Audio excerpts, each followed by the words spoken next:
Santapan Harian Rabu 30 April 2025.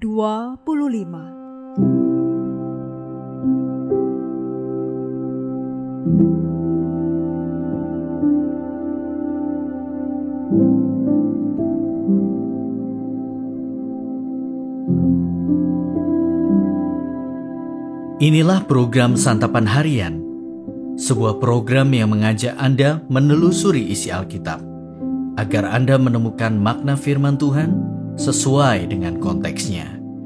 Santapan Harian tertuju bagi Anda yang ingin memiliki kehidupan rohani yang segar, kuat, dan sigap. Hari ini kita akan membaca Bilangan pasalnya yang ke-9, ayat pertama hingga ayatnya yang ke-14. Namun sebelumnya, mari kita berdoa. Teguhkanlah hati kami ya Kristus untuk menaati dan melakukan firman-Mu pada hari ini. Di dalam nama Yesus Kristus kami memohon. Amin. Bilangan 9 ayat 1-14. Tuhan berfirman kepada Musa di padang gurun Sinai pada bulan yang pertama tahun yang kedua sesudah mereka keluar dari tanah Mesir.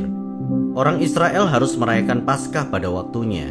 Pada tanggal 14 bulan ini pada waktu senja haruslah kamu merayakannya pada waktu yang ditetapkan. Menurut segala ketetapan dan peraturannya haruslah kamu merayakannya. Lalu Musa menyuruh orang Israel merayakan Paskah. Mereka pun merayakan Paskah pada bulan pertama tanggal 14 bulan itu pada waktu senja di padang gurun Sinai. Tepat seperti yang diperintahkan Tuhan kepada Musa, demikianlah dilakukan orang Israel.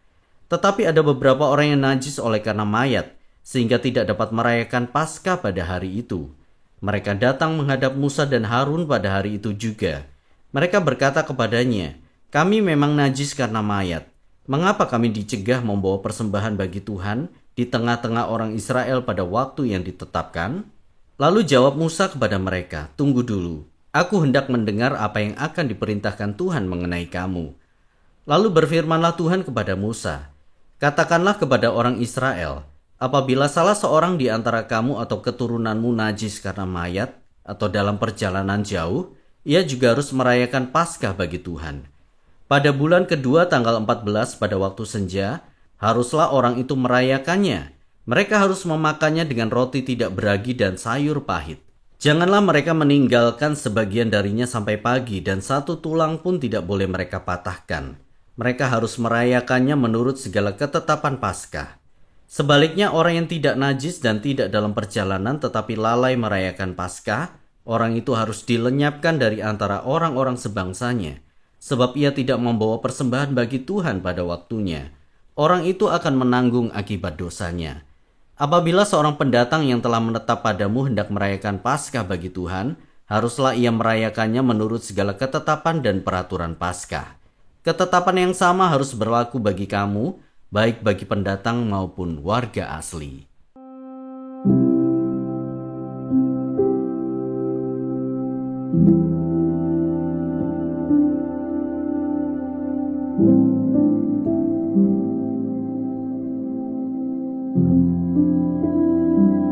Sahabat Santapan Harian, bicara tentang ketetapan sama halnya kita bicara tentang peraturan. Ketika ketetapan atau peraturan itu dibuat, tentu ada maksud yang baik agar hidup ini lebih teratur dan dinamis. Sebaliknya, tanpa adanya ketetapan atau peraturan, maka hidup ini akan kacau balau dan tidak teratur karena masing-masing individu akan memakai pola pikirnya sendiri-sendiri. Tuhan berfirman kepada Musa dan memberi ketetapan tentang merayakan Paskah di padang gurun Sinai. Musa bersama dengan umat Israel pun merayakan Paskah sesuai dengan ketetapan Tuhan, yakni pada bulan pertama tanggal 14 bulan itu, pada waktu senja di padang gurun Sinai. Akan tetapi, ada beberapa orang yang merasa dirinya najis karena menyentuh mayat sehingga mereka merasa tidak layak merayakan Paskah. Karena itu, mereka menghadap kepada Musa dan Harun agar mereka diperbolehkan merayakan Paskah. Sebagai pemimpin, Musa tidak mengambil keputusan sendiri berdasarkan keluhan dari beberapa orang tersebut. Akan tetapi, Musa pergi bertanya kepada Tuhan tentang hal itu. Kemudian, Musa mendapatkan jawaban dari Tuhan tentang keharusan merayakan Paskah. Dari semua ini jelas bahwa ketetapan dan peraturan itu sangat penting dilakukan oleh kita sebagai manusia.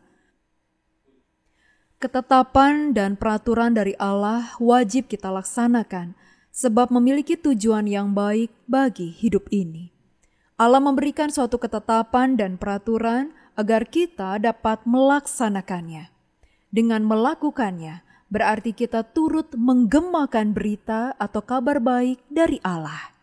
Kabar baiknya, hidup ini bukan saja adalah pemberian atau anugerah Allah semata, tetapi juga merupakan penugasan dan pengutusan. Dengan kata lain, Allah memberi ketetapan atau peraturan agar kita dapat menghidupi hidup ini. Karena itu, ingatlah bahwa kita bukan sekedar hidup.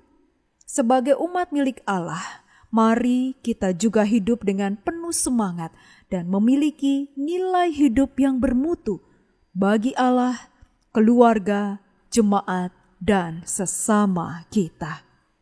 Mari kita berdoa. Tunjukkanlah jalan-Mu ya Tuhan, agar hidup kami senantiasa memancarkan terang, laksana lilin di sudut ruangan atau bagaikan mercusuar di atas bukit. Di dalam nama-Mu Kristus, kami bersembah. Amin.